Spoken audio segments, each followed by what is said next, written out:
Welcome to Manager Tools. Trinity Pushback, one-on-ones, why weekly? Part 2, here we go. This cast answers these questions. What do I do if directs want to have O3s less often?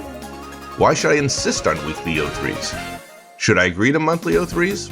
Well, if you want answers to these questions and more, keep listening. Here we go.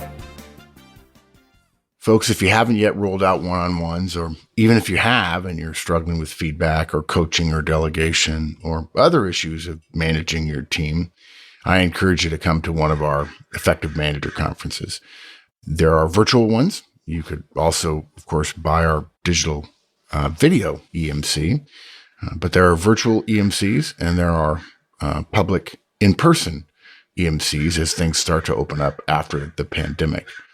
Everybody who comes tells us, who had been a listener before, tells us, wow, I thought this was just going to be an overview, but it turned into much more. And because we have so many listeners coming, we make sure that everyone leaves feeling that way. So come see us at an Effective Manager conference. You mentioned it earlier. We need to talk more about it, which is the idea of monthly, because that's what people default to. Well, how about once a month? And that is terrible. It is awful. Yeah, it has struck me as funny over the years that the resistance to weekly, the majority of folks don't suggest bi-weekly. They go immediately to monthly. Now, look, I'm going to tell you my opinion. I got no data. I don't have any data set to support this, but I've been doing this for 30 years now. It occurs to me, Mike, I've been doing this one job longer than some of our listeners have been alive. Oh, my Lord. Yeah. I thought about that the other day. I was talking to a young person, just a wonderful 19-year-old sophomore in college. I met her through my son, Drake, who graduated, and just an impressive young person. She had a couple of friends. I knew them through another third party, and these guys were just really wonderful. And she said, "Hey, Mr. Horstman, I started listening to Manager Tools," and she says, "I don't understand some of it." I said, "Well, you wouldn't. It's about organizational life." I said, "But as you start your career, you're gonna learn more." And I thought to myself, wouldn't it have been great, Mike, to have learned this stuff at 20? Yeah, I thought she was going to say she didn't understand the reference to Stretch Armstrong or something like that. Yeah. Oh yeah, we got some bad pop culture references. If I didn't spend so much time thinking about management, I'd have more time to come up with more on point pop culture references. Yeah. I've been meaning to talk to you about that. Maybe exactly. During our next Partner 03, we can talk about your cultural references and get them up to date. Actually, let's just this. You can talk about it, and I'll just listen. You'll just listen. I love you, partner. Okay. There you go. Okay. So look, I think people who push back on and say, "Oh, I just want to do them monthly." They first of all, they don't know what they're talking about. They got they just want what they want. Well, doesn't everybody? First, I think they're actually acknowledging that they probably can't refuse. They know you have the role power to make one-on-ones happen. And here's what's important about that. That's an admission of the weakness of their case. Right. Yeah, they're not sticking a finger in your eye. They're just negotiating. They're not refusing. Yes, and they're up against the wall. They know they can go no further, so they're going to just try to get something, right? And second, they're going for the least frequency monthly that they think they can get away with. Well, as it turns out for them, because they don't know what they're talking about, and I don't mean that disrespectfully, they're just resisting. And when you're resisting, you think about yourself and about what you like and what you need and what you want. It's a mistake to argue for monthly because, as those of you who have been listening for a while, monthly one-on-ones are so destructive to results and retention that we stopped testing them after 3 large study. In the first 3 large tests of Manager Tools one-on-ones on our impact on results and retention, monthly one-on-ones scored worse than doing nothing at all. And therefore ethically, we had to stop doing them. Or we had to stop using them as an as a potential tool. We couldn't ask managers to do them. Yeah. If you're interested in all the details why that is, just think of one thing. Just think about every other monthly meeting. It's no longer a meeting about the relationship. It's an operations review. Yeah. And you have to review once a month with your boss. And there's a lot of work that goes into it. It's a presentation. It's not a conversation. It is a presentation. It's not a relationship builder. It is not a relationship builder. It is all about performance. Yep, exactly. Yeah. So here's how that might sound. Okay. Somebody says, well, I want to do it monthly. You could say, sure, we could change the frequency. But again, I got to tell you, the data don't support monthly one-on-ones. When I say the data doesn't support one-on-ones, it's actually worse than that. When monthly one-on-ones were tested, in every case, the group of managers who did monthly one-on-ones had a reduction in results. The group that didn't change their managerial behaviors, what this company who was doing this research called the control group, right? You have to have a control group. They didn't do one-on-ones. Their results and retention stayed the same, but the group of managers who did their one-on-ones monthly had a reduction in results, and their retention numbers went down. It was so bad that after 3 large studies, the firm doing the work had to stop even testing monthlies. They felt it was unethical to continue asking managers to do something that they had ample evidence from over 3,000 managers over long periods of time they knew was going to result in less good outcomes. If you're wondering why that is, the way I would say it is, imagine telling someone you want to build a more trusting relationship with them, but you're only going to talk specifically to them once a month. You might as well tell someone in a personal relationship, I think a long distance relationship will work good for us. I mean, seriously, nobody would believe you. So, having been in one of those, yeah, dude, I can tell you, it doesn't work. Doesn't work. Yeah. Well, eventually, this was in college, and eventually I married her. So I guess there you go. Over a period of about 30 years, it worked. Yeah. Yeah, that was, yeah. Oh, my Lord. Hey, folks, I want to encourage those of you who are managers, probably better for managers and not for individual contributors, but we did have some individual contributors attend a couple of years ago, and that is the M Conference. That is, we're calling it the M Conference 2020, but it's in fact being held in 2021 because of the pandemic. We have a whole raft of speakers coming to speak, and we're also going to do some brainstorming and some group discussion with the entire group. You'll leave with a 10-year license, so the $3,000 cost will be offset by $2,000 worth of value right there, and also a heck of a network that will help you in your career for the rest of it. So come to the M Conference. If you have questions, come to the website or send me a mail, mahorstman@manager-tools.com. Thanks. I guess the next thing you got to talk to people about is, other than for you, the manager, the time commitment's pretty minimal.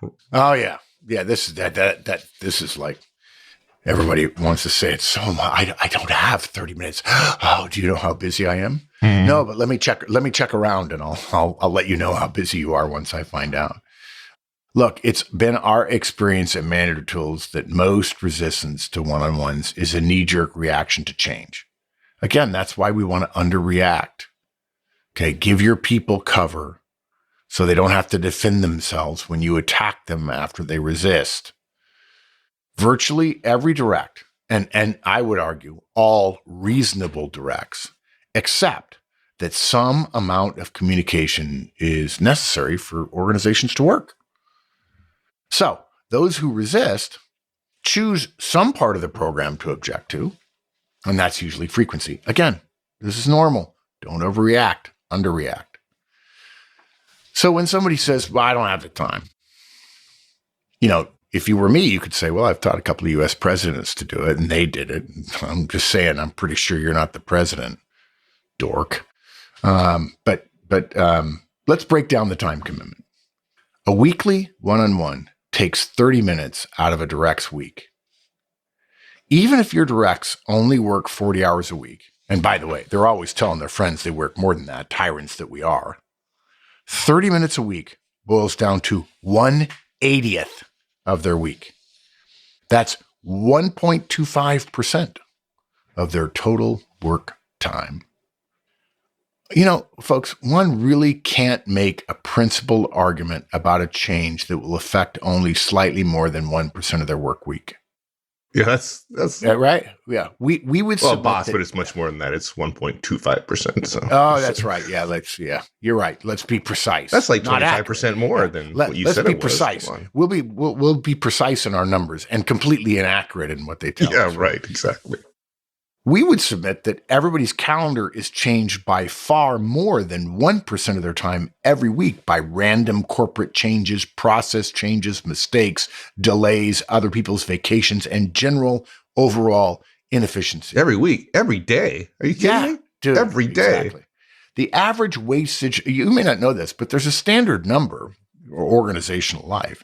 The average wastage of time for most professionals, according to well-regarded, accepted productivity studies, is 30%. 30. 1/3 of our time is wasted. So now, here's how this response, remember, delivered without anger. I should have done better there. Easily, naturally. I don't know. Calling him a dork.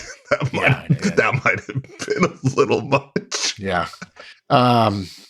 So deliver this easily, naturally, because you're confident, and that's the you want to stay frosty the way confident people do. Here's how it might sound. By the way, you're going to hear me say at the start the change we're making. I'm not suggesting a change. I'm not proposing a change. We are making a change. All right, here's how it sounds. The change we're making is 30 minutes a week. Folks, in a 40-hour work week, that's 1.25% of your time. And I know that most of you are diligent and put in more hours than 40. I bet most of you, if you count it up, you work close to 50 hours a week.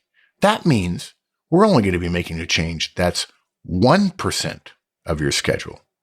1/100th of your schedule. I got to tell you, I don't think there's any question that's minimal and maybe even minuscule.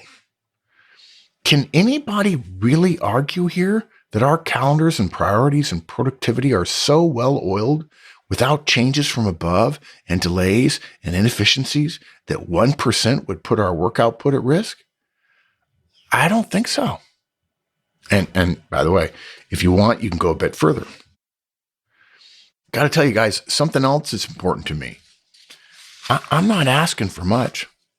It's a rounding error in our calendars. But think about the cumulative effect over a year.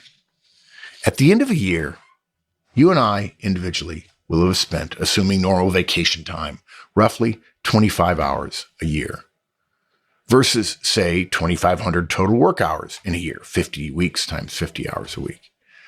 I have to tell you, 25 hours over the course of a year for you and I to have one-on-one FaceTime. That's a pretty slim accounting when I sit down to write your performance review. Not only do I want that time, you should want that time too, so that I know enough about you and you know enough about me that I can give you my very best when I evaluate you. That evaluation is a huge part of compensation discussions around here. And I think we both want that to be as accurate and as well developed as we can make it. And if you want, you can go further than that. You can say, what we're going to do, it's kind of funny. You guys are saying you don't have 30 minutes. What we're going to do is going to take you 30 minutes a week. But it's going to take me, your 30 minutes, times everybody else's 30 minutes on the team. You'll each be spending 30 minutes, but I'll be spending, since I have 10 of you here, I'll be spending 5 hours a week on it. That's 10 times what I'm asking from you. I'm not only not asking you to do something I'm not doing, I'm setting the example by doing it 10 times more than you. I got to tell you, I think that's a fair trade. Sounds fair to me. Yeah. It's absolutely unfair, actually, which is reasonable. Let's go back to the story I showed during part 1 of this cast, right? Where I stopped doing weekly one-on-ones and I did them every 2 weeks, and why it was so terrible. And one of those reasons was because people think in terms of weeks, right? I mean, that's, if you go more than a week without talking to your boss, like, forget it. I can wait a day or so before talking to you about something that might be on my mind, but I can't wait 2 weeks. No way. Right. So weekly is how we do work, right? Yeah. And, there are directs to say, I'd rather not talk to my boss. Yeah. Sorry. Go start your own company then. I mean, seriously, there's a tax you have to pay to be a part of an organization. And the tax is not unreasonable because sociologists have been saying for years the greatest achievement of humankind is large human organizations. It massively magnifies individual human productivity. And the magnification has a cost. There's no free lunch. And the cost is some changes in our own individual behaviors. But you're right, Mike. Work weeks are how our lives are scheduled. Work weeks are the rhythm of our professional lives. I mean, TGIF and Hump Day Wednesday. Right? So ask yourself this question. You get assigned some work. It's due next week.